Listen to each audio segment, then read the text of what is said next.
Men faqat endi bundan buyog'iga samosvalda yurmayman. Orada avtovozga chiqib turaman.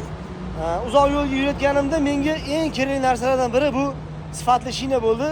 O'zimiz ko'zimiz bilan guvohi bo'ldik. Ketayotgan fura, yuk bilan ketayotgan fura oldi shinasi otib o'rgani oqibatida yo'ldan chiqib ketib, ag'darilib ketib, juda ham xavfli holatlar bo'ldi. U xuddi o'shunaqa holatlar bo'lmasligi uchun biz ham xudo xolasa mana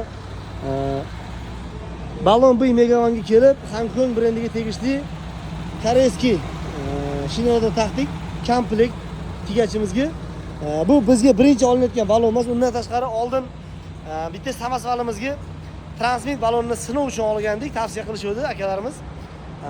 1 yildan oshiq vaqt yurib, o'sha 70-80% tishi bilan haligacha turibdi. Undan keyin naqd ikkita samosvalga oldik. Bu endi xudo xolasa 4-mashinamiz. Endi bundan buyog'i fullarimizga ham xuddi mana shunaqa sifatli shinalardan taqamiz. Sizlarga ham tavsiya qilamiz.